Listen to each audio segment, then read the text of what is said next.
very much, Mr Speaker. We have seen during this fortnight, both in this chamber but most importantly in Senate estimates, exactly where this government's priorities lie.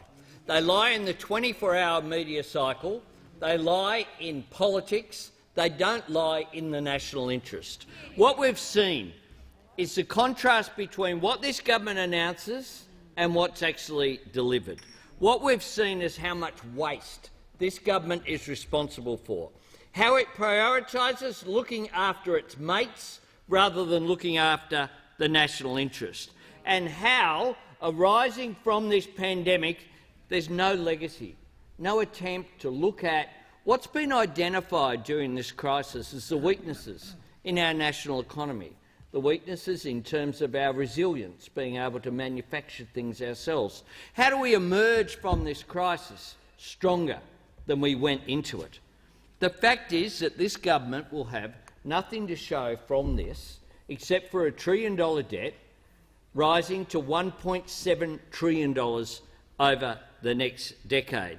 How they managed to have $98 billion of new spending in the budget without any issues of substance in terms of economic reform is, quite frankly, beyond me. But for this government, it's all about marketing and spin. The announcement is the end game in itself. It's about a Prime Minister and ministers who treat taxpayers' money as if it was Liberal Party money or National Party money. A government with no vision, just division. Government big on the photo op, never there for the follow-up. A government that still hasn't delivered a plan for aged care. And today in question time I asked about PPE, a fundamental issue where more than half of the requests from aged care facilities for PPE have been rejected by this government. We've asked about the Emergency Response Fund, where they set up a $4 billion fund, $200 million each year, and yet not a single dollar of the $200 in the first year spent. You'd think there were no issues with recovery from bushfires or with resilience in the lead-up to the next season. We asked as well about a whole range of the rorts which are there. This government comes to the dispatch box and speaks about manufacturing. But you know what? We now know that they spent more on sports rorts than they've allocated for manufacturing in the first year, in the next year. More on sports rorts. That's their priority. And of course they forgot about women in the budget. They just forgot. They forgot that in order to grow the economy and to grow back stronger, you need to concentrate on the 3 Ps of economic growth. And we put forward a plan for childcare reform through the Shadow Minister that will deal, indeed, with the 3 Ps of economic growth that you need. This will really boost productivity. It will boost workforce participation of women, and it will also assist with population by providing economic security for people to make decisions going forward.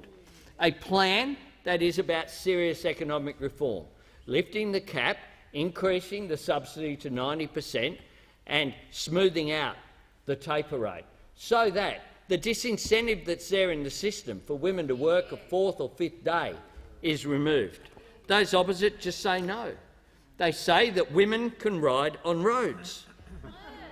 There's precedent for that, of course, for their obsession over women's issues with regard to driving on roads and what they can do, because when we asked during the Eden Monaro by-election about maternity facilities at Yass Hospital, the Prime Minister responded he was putting in an extra lane on the Barton Highway.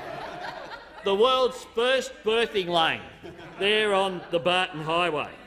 And when it comes to women's issues as well, when we raised that after the budget, one of the issues that they spoke about was the Boosting Female Founders Initiative, $18 million. You might recall the day after the budget, Prime Minister talking about that. Well, it was $18 million that was announced on the 20th of November 2018, was re-announced on the 21st of November, re-announced on the 17th of March 2020, but guess what?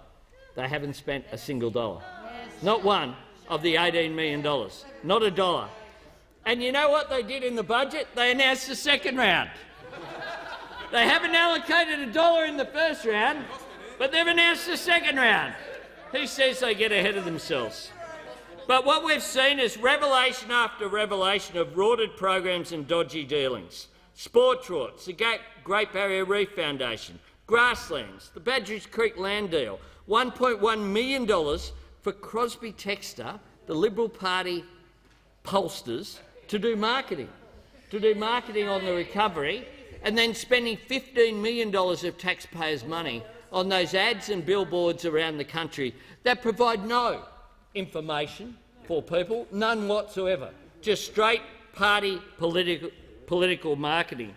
And then when the issue came out about the Cartier watches, the $20,000, not $12,000, $20,000 that was given to 4 executives, what the Prime Minister did was the greatest faux outrage that we've seen from him. No outrage about the $30 million for Badgerys Creek. No outrage about the sports rort saga done in his office with colour-coded sheets.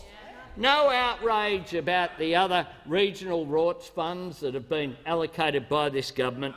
But we saw outrage and immediate action. She had to stand aside. Remember that? Because they knew that the next day the ASIC abuse of taxpayers' funds were coming as well. But can you think about this? Why would bureaucrats think that taxpayers' money wasn't subject to the same abuse that they see ministers and this Prime Minister engaging in? They have set the precedent for this. The funneling of money to Crosby Textor. The Prime Minister says, if you're good at your job, you'll get a job. Well, how come Angus Taylor's still got his? We just had a question. We just had a question from the manager of opposition business about the minister giving a second reading summing up speech to the wrong bill. Maybe he downloaded it off some website somewhere, because we still don't know where that document for the Sydney City Council came from. We do know that it was fraudulent. We do know that. The fact is that there's a contagion of corruption has gone from this government to the public service, a contagion of the attitude which is public money, taxpayers' money is fair game.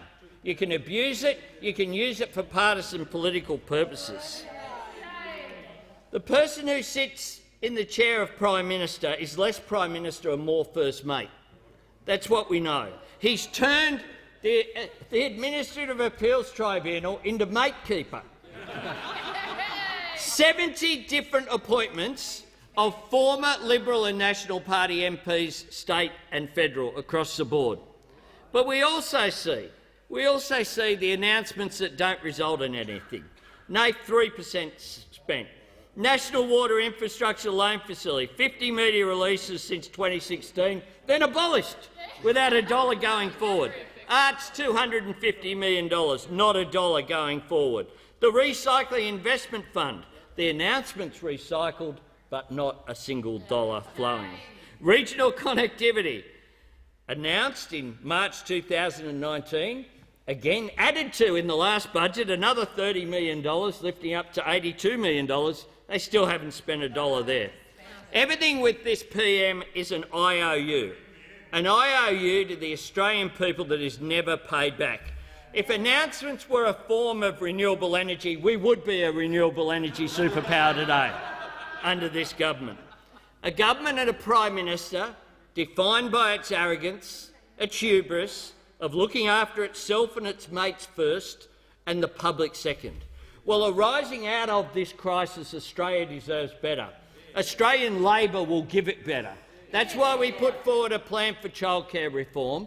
That's why we put forward a plan for a future made in Australia, looking after jobs as our first priority, making sure that the Australian national interest is looked after. Those opposite just engaging short-term politics and looking after their mates day after day, which is why they'll be rejected at the next election. Time has expired. I call